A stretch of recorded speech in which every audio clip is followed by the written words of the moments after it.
Hello everybody tuning in on Facebook Live, Periscope, YouTube. I'm Richard Zussman, the CBC's legislative reporter here in British Columbia. Doesn't it feel like just yesterday we were all here for the Liberals' throne speech? Well, a lot has changed since then. We are about to witness the first NDP throne speech in more than 16 years. Premier John Horgan actually just walked through this passageway here to go meet with his caucus. He will be in the legislative chambers very soon, taking a seat as the Premier of British Columbia.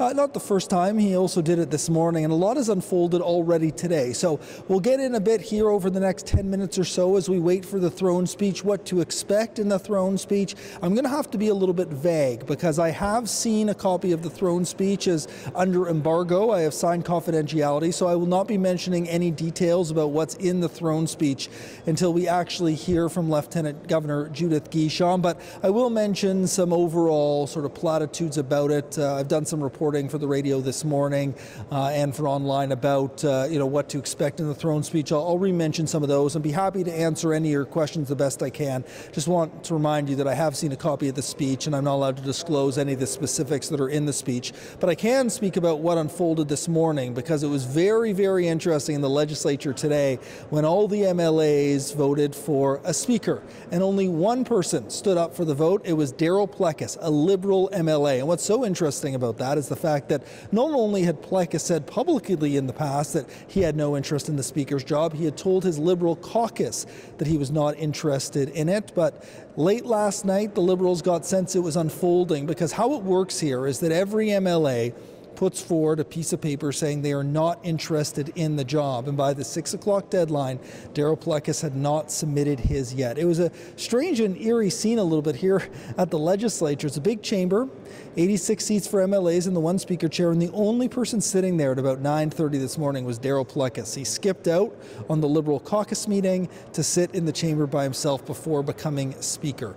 He is still officially a member of the BC Liberal caucus, but it will be up to the riding association, but also the party in general about whether they will keep Plecas on as a Liberal caucus member. At this point, though, ultimately it doesn't matter. The Speaker is a non-partisan position, but it made interim leader Rich Coleman furious. So please send in your questions if you have any about what unfolded this morning, about what to expect in the throne speech this afternoon, and also what to expect in the budget on Monday. Now remember, in about 10 minutes time or so, a little bit less, we will bring to you live the first NDP throne speech in more than 16 years. Lieutenant Governor Judith Guichon is here in the precinct. She will be delivering that throne speech in the legislative chamber, which is just around the corner here behind me.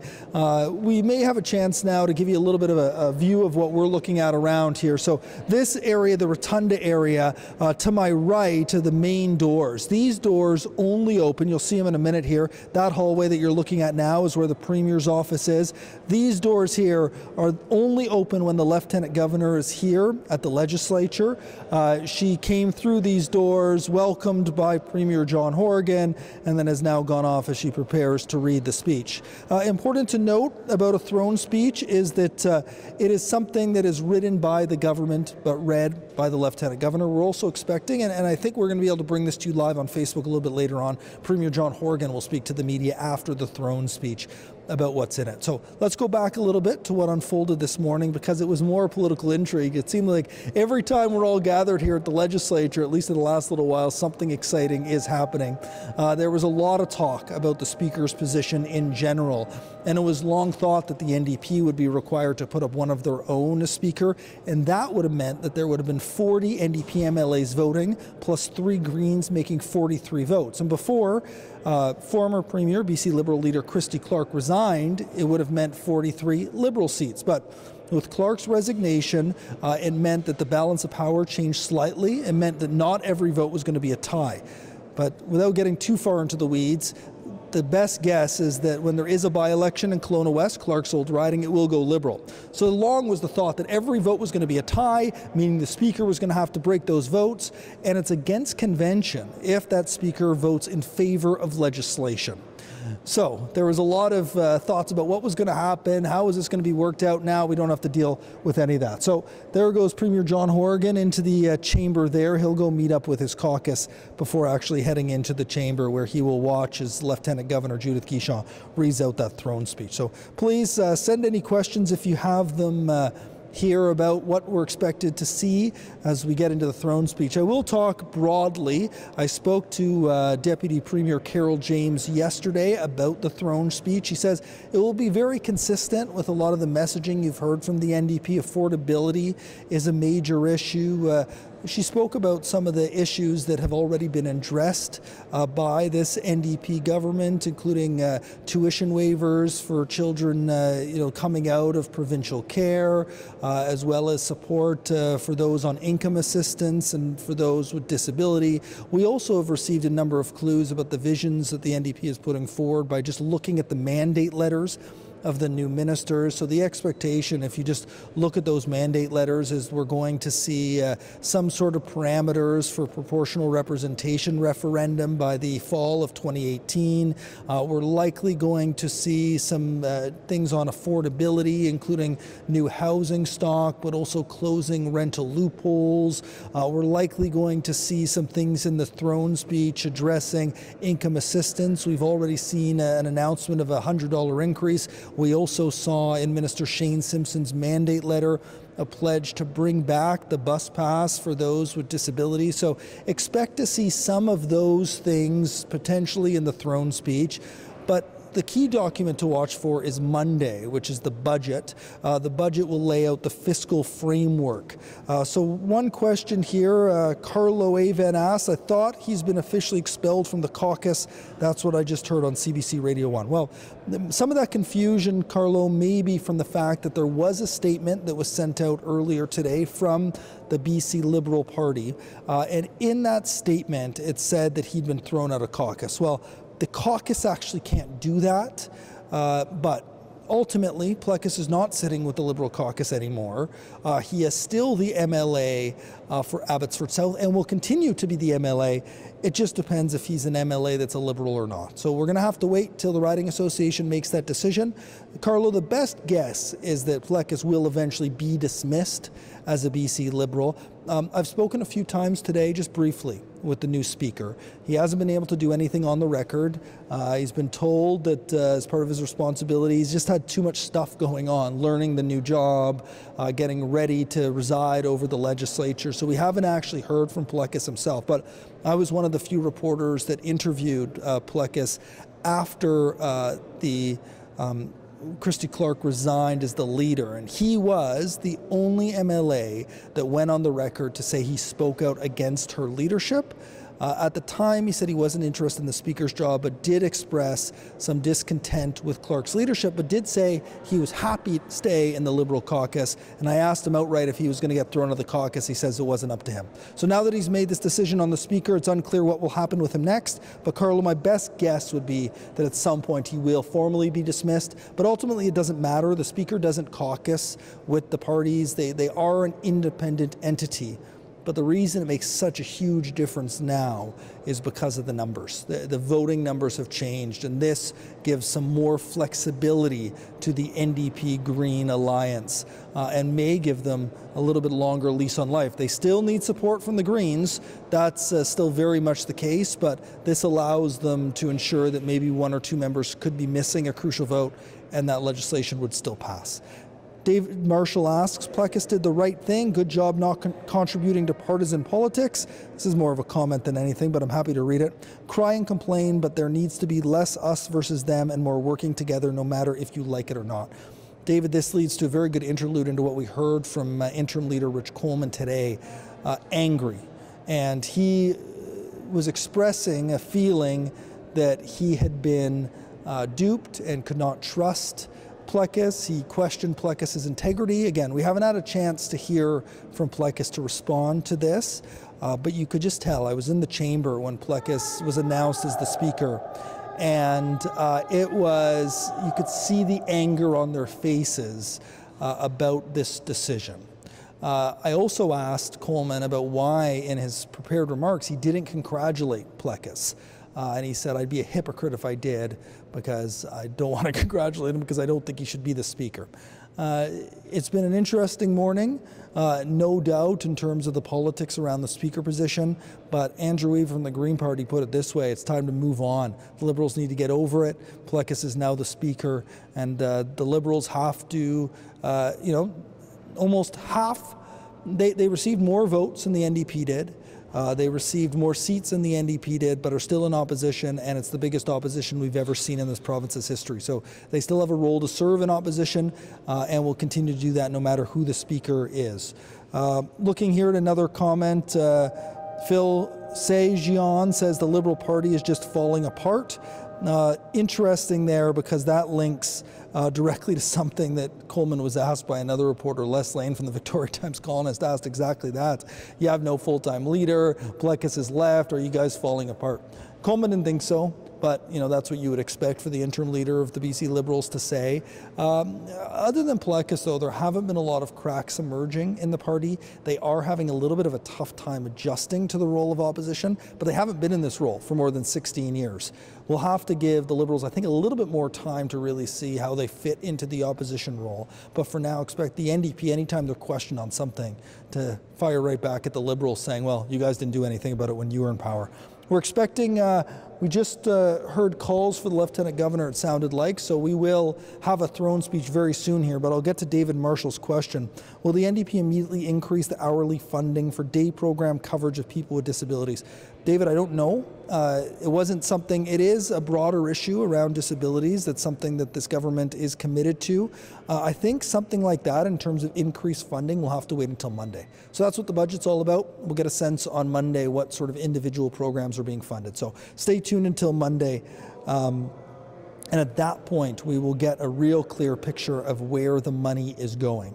This budget that we see on Monday will be different than a normal budget. It's being called a budget update more than a new budget. And again, speaking to Finance Minister Carol James, who's also the Deputy Premier, she said yesterday February's document will be more comprehensive. They're going to have a substantial consultation process with the public and stakeholders about what should be in that budget.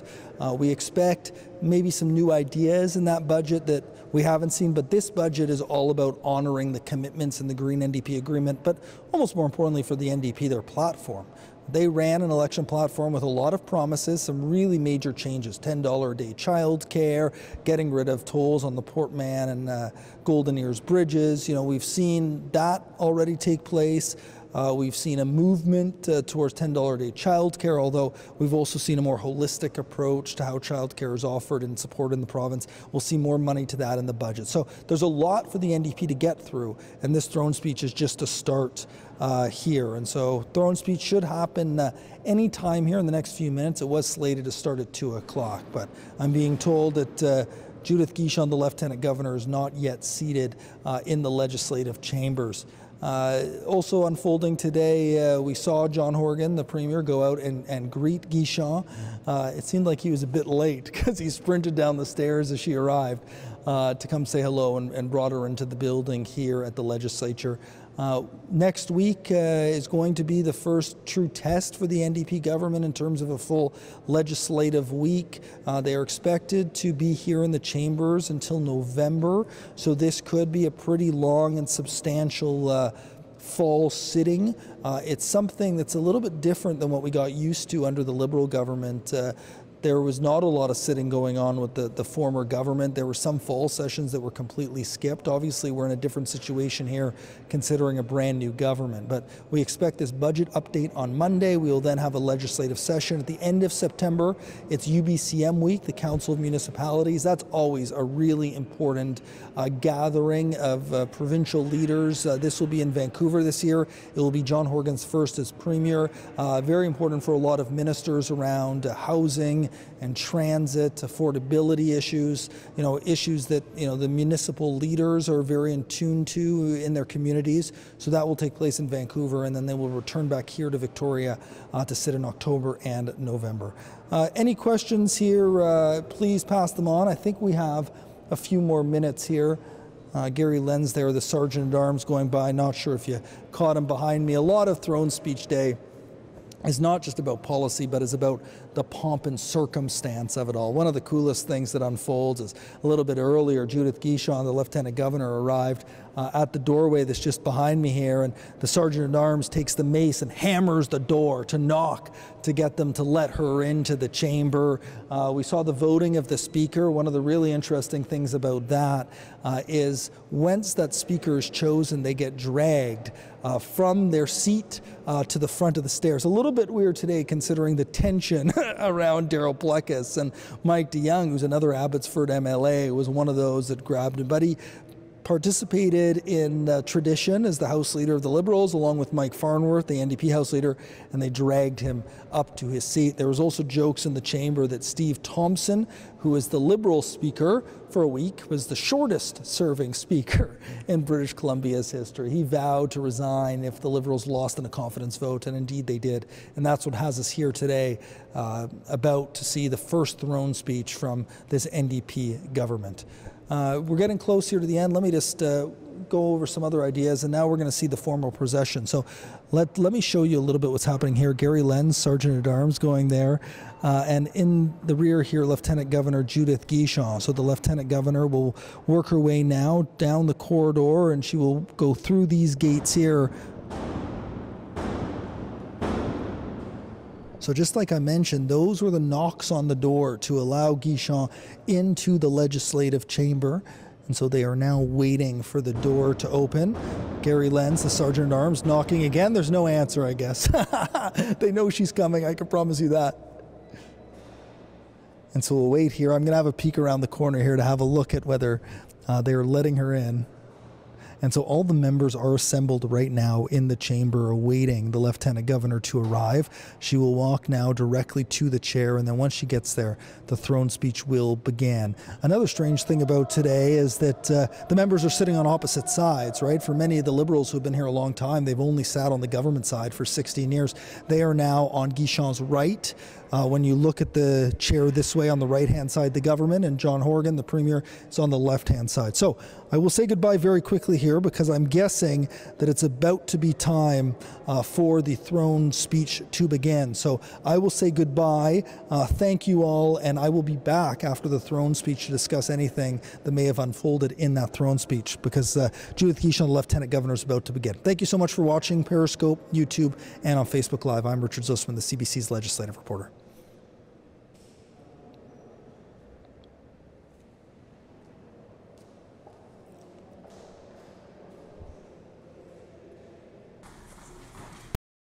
Acknowledge the wisdom, culture, and tradition of our province's First Peoples, and thank Suk Elder Shirley Alphonse for providing opening prayers for us this afternoon.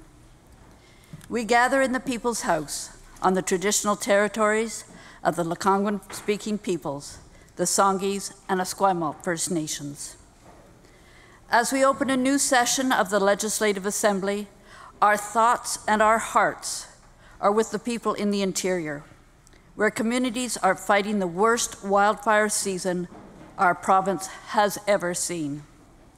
More than 1,200 fires have burned 1.1 million hectares of land, an area 4 times the size of Metro Vancouver, or 1/3 of the size of Vancouver Island. Thousands of people were forced from their homes, and thousands more have yet to return, not knowing what awaits them. Buildings, homes, and livelihoods have been lost. In times of trouble, communities come together. We are grateful to our firefighters, RCMP, and Canadian Armed Forces, as well as the public employees and emergency responders who are working hard to keep communities safe. We thank the Canadian Red Cross and other service agencies, the federal government, and every British Columbian who volunteered, donated money, and opened their homes and hearts to people in need. Fighting these persistent and difficult fires remains a top priority. Together, we will get through this. Together, we will rebuild. First responders throughout British Columbia are also on the front lines of another crisis, which is more deadly and equally devastating. Powerful opioids like fentanyl have taken too many of our loved ones. In 2016, we lost 978 people to overdoses and 876 more in the first 7 months of this year. People who had long lives ahead of them, full of promise and potential. People who needed help, but died alone because they weren't aware of the risks, couldn't find treatment, or believed it wouldn't happen to them. The scourge of fentanyl afflicts communities across North America. It demands an immediate and direct response, which your government is determined to provide. While those driven from their homes by wildfires are beginning to return, other British Columbians find themselves without homes of any sort. The circumstances that bring a person to homelessness can be as arbitrary and unexpected as a wildfire, but it is no less devastating. Those without homes need and deserve our help.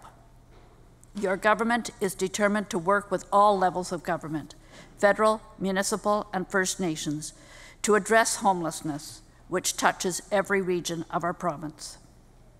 These are challenging times. British Columbians have the talent, the strength, and the spirit to meet these challenges and many more.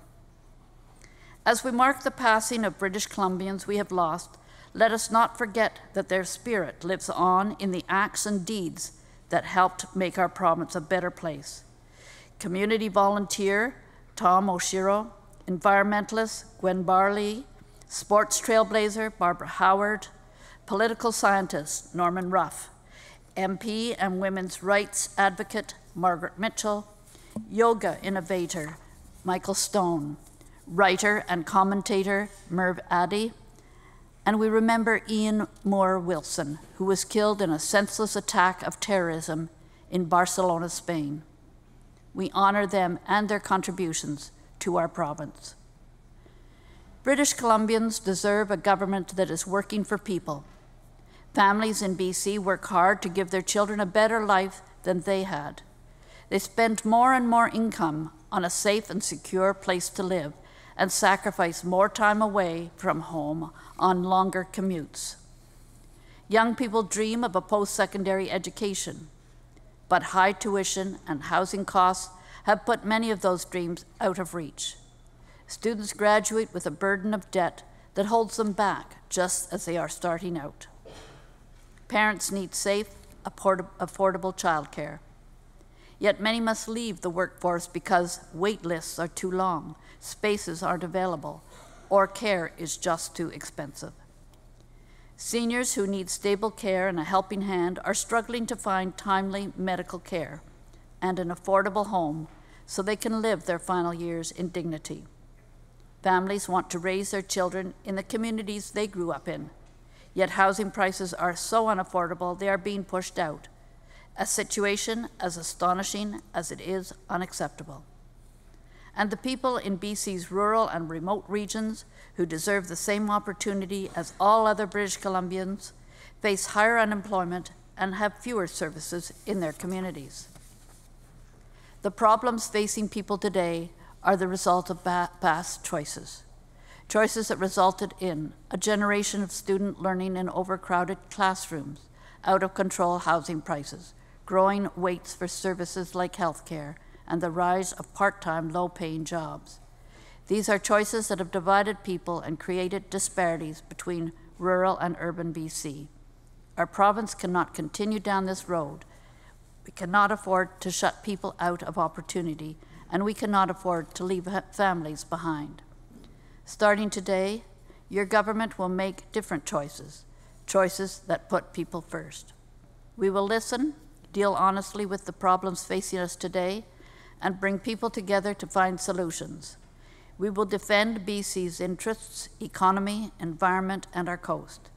And we'll share BC's prosperity with all of the people who built this province.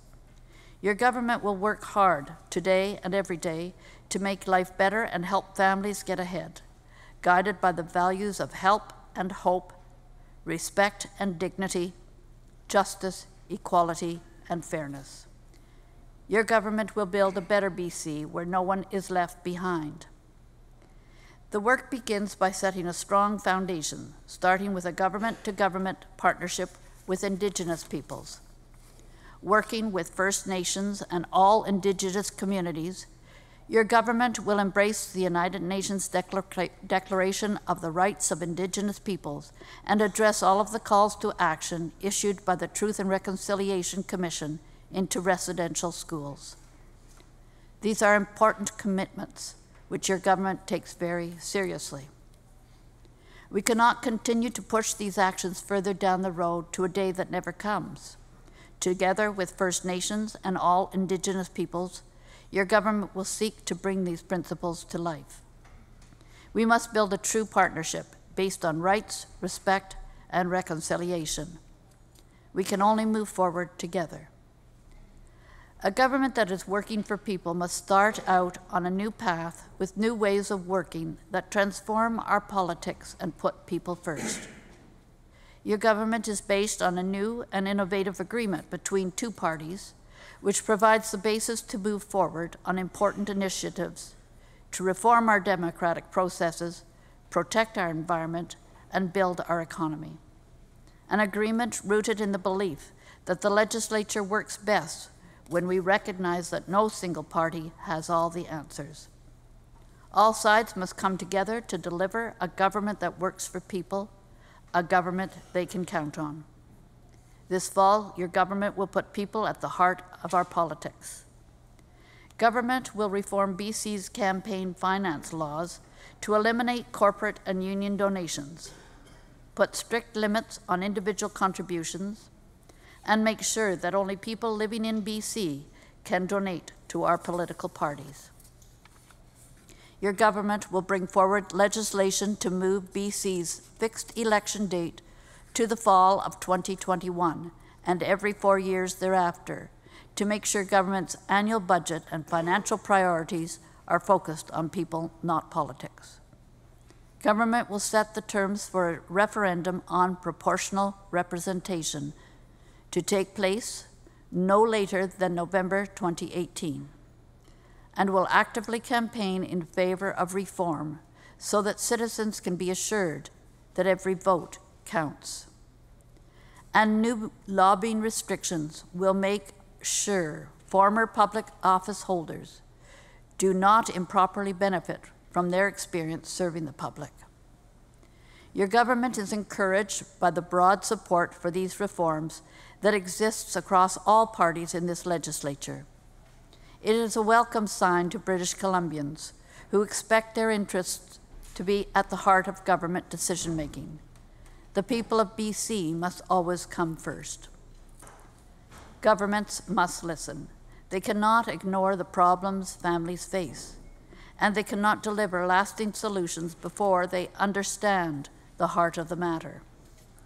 Many of the problems facing people today have deep roots in the past, problems that have developed over years. It will take time to find the right solutions. Your government will be listening to British Columbians and asking their views in preparation for a full budget in February. Government will be consulting families on the issues that matter to them, from the housing crisis to childcare to environmental management. By listening and building a common understanding of the problems people are facing, the solutions that make life better will be found. Government success cannot be counted in the number of regulations it creates, bills it passes, or pronouncements it makes. Success must instead be measured by how its actions and decisions benefit people. Government is working for people when it acts on the things that matter most: relief from high costs and fees, better access to services, and an economy that works for everyone. These are your government's priorities, and they are the markers of progress that matter.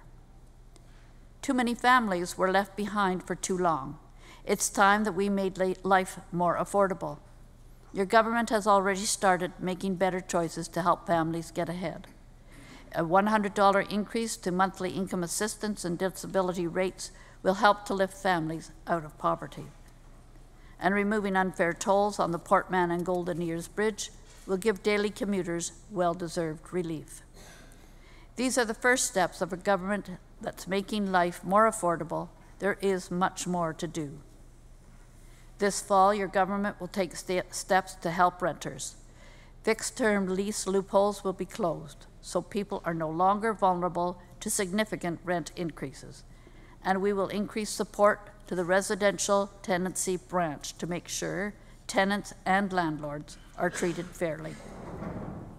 Your government will establish a fair wage commission to put our province on the path to a $15 an hour minimum wage. The commission will set the course for stable and predictable increases over time, helping those who have learned so little for so long. Decisive action is being taken to fix the problems at ICBC and BC Hydro to make sure our Crown corporations can deliver the best possible service to the people of British Columbia at the lowest possible cost. For the first time in the history of this province, your government will work with citizens to create a legislated poverty reduction plan. BC is the only province in Canada without such a plan. This important work will get underway in the coming weeks. Government will deliver a province-wide universal childcare program that is safe, accessible, and affordable. It will start by creating more spaces to help families waiting months and years for quality care and training more early childhood educators. Government will consult with families and childcare providers this fall on the best way forward. The crisis in housing affordability affects people of all incomes in all parts of our province. Government will deliver a comprehensive housing strategy to create homes for people, working with municipalities, cooperatives, and the private sector. Government will increase the supply of rental, social, co-op, and owner-purchase homes. And government is examining options to curb speculation in BC's housing market. Your government is determined to make housing more affordable for everyone. It's time BC's economic growth was put to work for the people who built this province. Your government will make better choices that connect people to the services they count on. Education is one of your government's highest priorities. There is no greater or more important investment we can make in our economy and our future. Education is the key to opportunity for young people to realize their full potential. Your government will fix the problems in our education system and invest in student success. The September budget update will take our first steps towards restoring proper funding for BC classrooms and give students the supports they need to succeed. This government's priority is making sure children are ready to learn and have classrooms to learn in, as BC moves towards full implementation of class size and composition requirements. Government is already making education more affordable and accessible by eliminating tuition fees for adult basic education and English language learning, adding trades training spaces at BC colleges and universities, and making college and university tuition-free for former children in care. Government will consider additional measures to reduce the burden of debt on post-secondary students. There is so much more government can do to deliver the services that people count on. Increased support for people with disabilities is long overdue.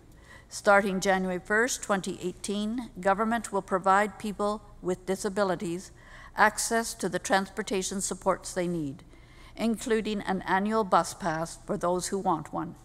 It's the right thing to do.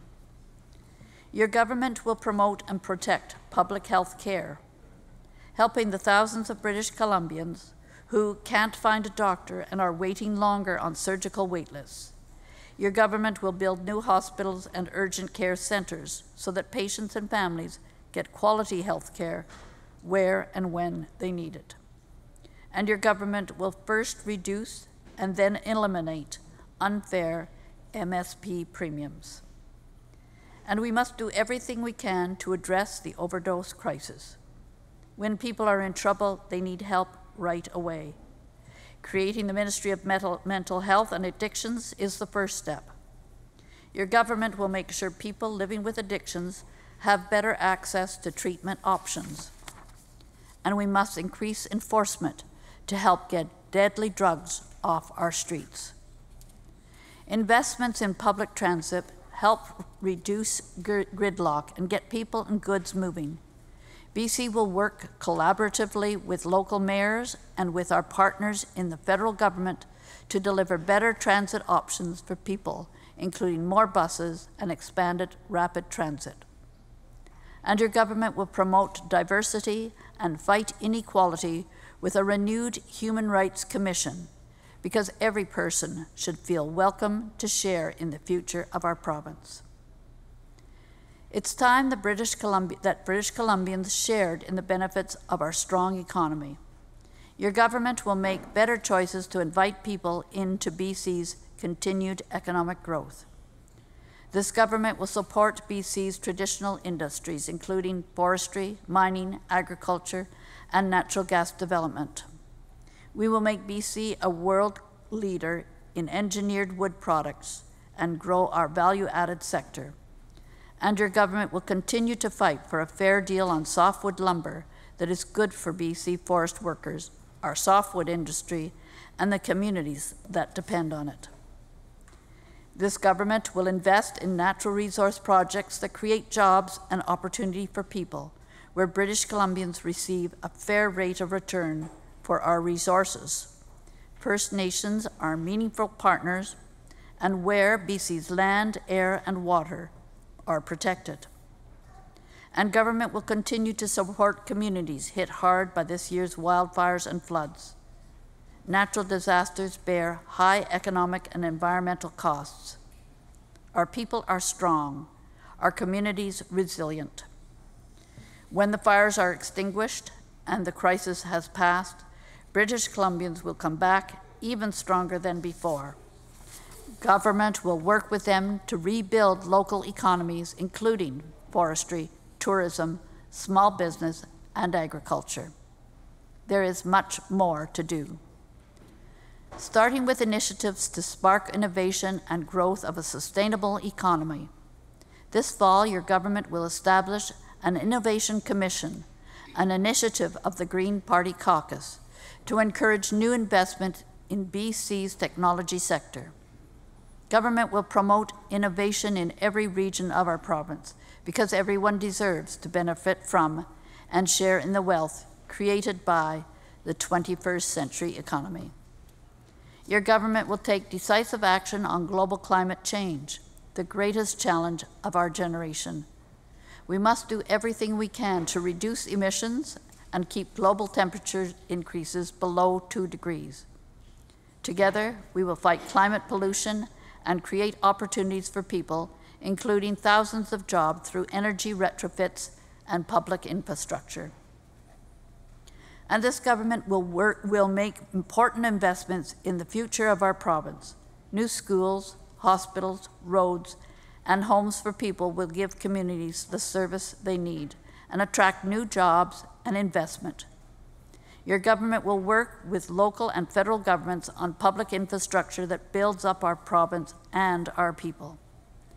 This is your government's vision for a better BC, where our economy remains strong, families get ahead, and communities get the services they need and deserve.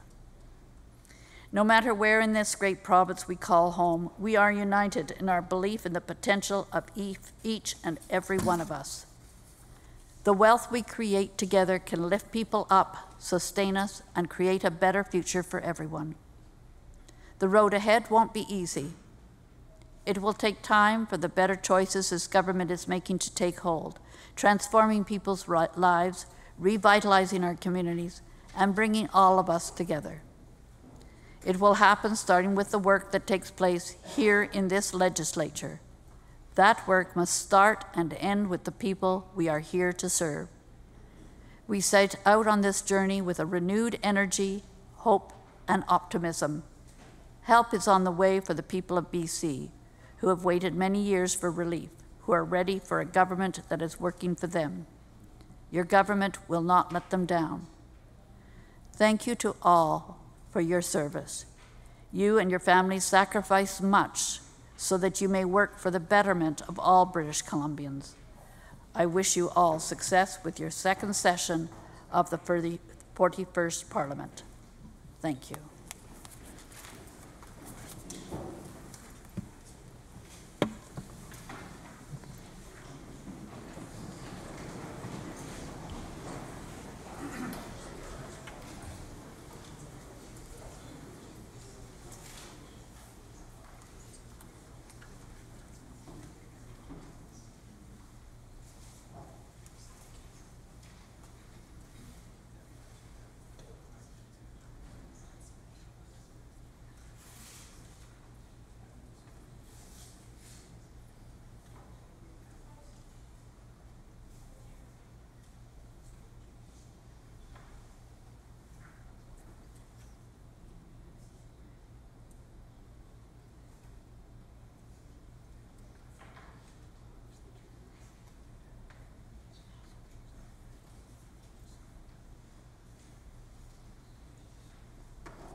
Members, please be seated.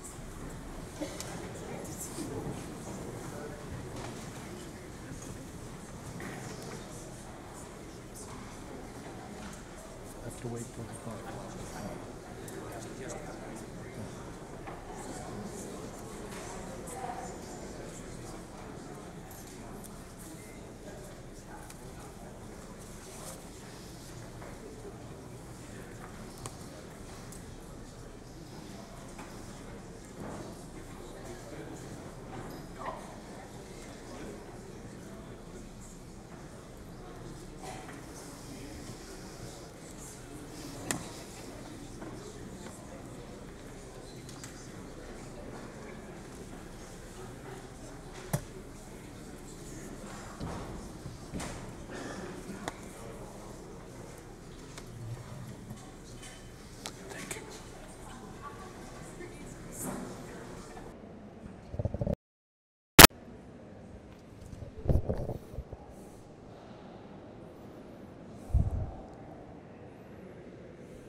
Welcome back. I'm Richard Zussman, CBC's legislative reporter. You've just watched Throne Speech 2017. My first sense of it, though, was it's significantly shorter than a number of Throne speeches that we've seen in the past, but a lot packed in there, so a lot to go through here. And we've received some questions as I've been listening to the Throne speech, so I'd like to get to some of those as well. So I have a question here from Gia Carr. Or Kaur, I hope I got your last name correct. I wasn't watching the whole thing. Was there any mention of housing costs, affordable daycare, and increasing minimum wage? Yes on 1 and 2, no on number 3. So we know already that there is a plan to go to a $15 minimum wage, but it's going to be based. Let me actually correct myself there. That is a commitment the NDP has made. They've backed away a little bit from the timing of getting to $15 an hour because they have launched a commission that will review a fair wage. So that may decide it's less than $15, more than $15. The $15 number is something that's been advocated for by the BC Labour Congress. That's not the right name, but the Irene Lansinger and her organization has been advocating for this. The BC Confederation of Labor, that's what it's called. Sorry, bad memory there. So Irene's organization's been lobbying for a $15 minimum wage for a long, long time, $15 an hour. That's why the number was set there. So there has been an announcement already from the NDP. They are increasing minimum wage. It's the same increase that the BC Liberals had promised. But in terms of long-term increases, that's something this Fair Wage Commission will look at. In terms of housing and affordability, they were both things that were mentioned in the throne speech, but one thing I've noted on Twitter, if you follow me online there, is that one thing that was not mentioned was the $400 rebate for renters that was promised during the campaign from the NDP. We will find out more when we speak to Premier John Horgan about why that was not included in the throne speech today. And there was also affordable daycare was mentioned broadly. Again, no specifics on $10 a day childcare, which is something that Sharon Gregson and others have been advocating for a long time. But there was mention here in terms of making universal childcare affordable for British Columbians. So, we'll have to wait for the specifics for the budget in terms of funding, and this will be something that will be looked at long term. So there were mentions of those really key issues for the NDP in the speech today. Also a question here from Maggie Bello. Were all the Liberals upset? Why not take the high road and say that you're pleased that one of their own was picked as Speaker? My sense was that they are all upset. This comes down to more than just being Speaker. It comes down to a commitment they say that Darryl Plecas made not to do it, but ultimately Plecas decided it was in his best interest and the best interest of the chamber, and actually making this place work more efficiently and not having to worry about ties every vote. So there's a lot at play here, and at this point it seems like there's a lot of hurt feelings over on the Liberal side of things in terms of Plecas's decision. Raymond Garcia, what about minimum wage? Just read it there. I did mention that there have been commitments in the past, but not specifically mentioned, I don't think, in the speech, but broader sense of affordability and people making enough to afford to live in British Columbia. It was a really important part of the speech and one of the key tenets for the NDP government. What about MSP? Mo, that is mentioned here in the speech. The plan for the NDP, we still don't know exactly how they are going to phase out MSP, but what the speech says is that they will cut MSP first in the budget. That likely will come in February, although it could potentially come on Monday in that budget update, but I would guess it will come in February. And then after that MSP cut, which will be coming, we will see a plan for getting rid of it entirely. Does that mean they roll it into income tax? Very possibly, but we still don't know exactly how they're going to do that. If they do roll it into income tax, expect those who make less to pay less.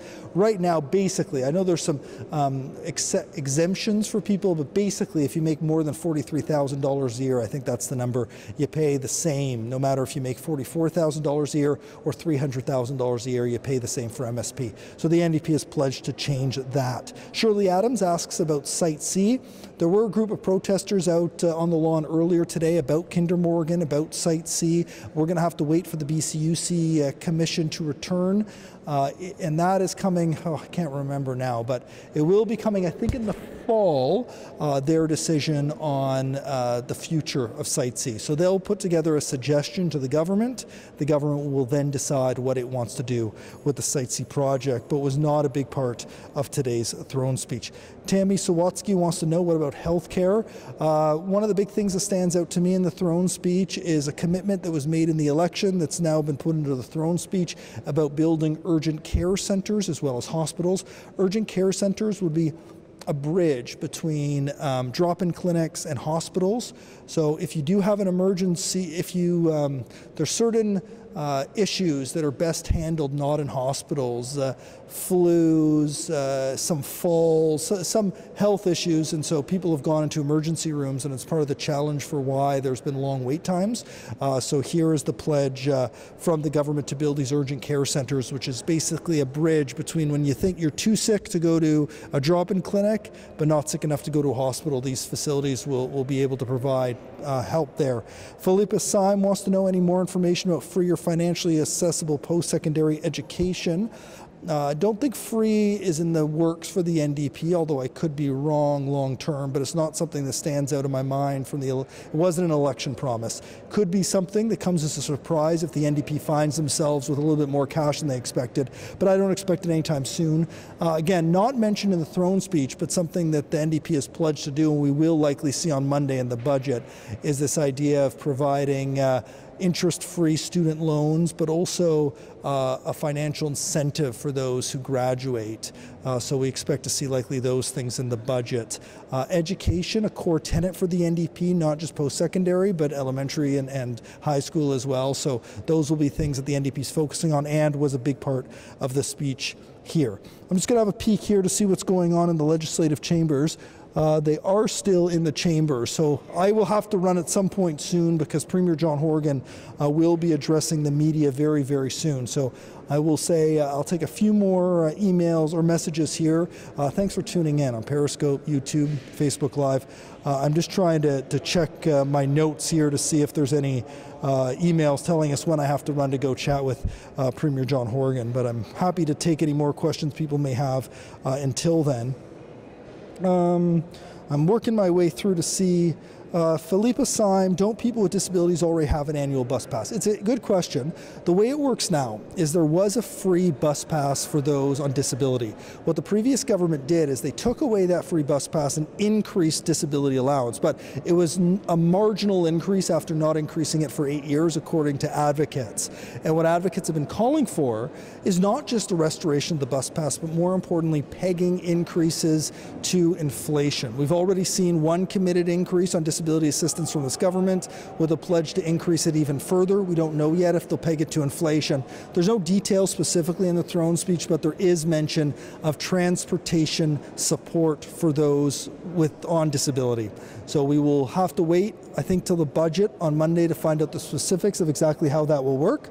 But our best sense is there will be additional support there. Giuseppe Bertini wants to know tax changes. Giuseppe, wait until Monday. That's when tax changes will come. We don't know if the NDP will implement the tax increases now that they have promised in the election campaign, which are the increases to the top 2% of earners, as well as an increase to small businesses. So we will have to wait to see whether we see those increases. They were committed as ways to pay for the NDP promises, but we'll have to wait. Slowly this room's going to start getting busy here, so I will say goodbye in a moment because this is where people will be gathering as a reception as part of the throne speech. Luke Hill wants to know any idea about a softwood lumber agreement. Obviously that's a federal thing. Nothing yet, Luke. We will obviously be covering this session and I'll be watching that issue very, very closely, but nothing yet. With the NAFTA talks underway now, it seems to have overshadowed the talks around softwood lumber. We have heard a number of times from Premier Horgan that he thought they were close on softwood. We haven't seen anything there. Because this is about to be a very busy place and the MLAs here are all leaving, you can see Keith Archer there, the head of Elections BC, Jay Chalk, the ombudsperson, Bernard Richard there, the province's representative for children and youth. So they're going to have a reception here in a moment's time. I will let them have their space and I will say goodbye for now. But I will see you all hopefully on Monday when we'll do something similar to this all around the provincial budget. So thanks for tuning in to the throne speech. Thank you for your questions and we will see you all again on Monday.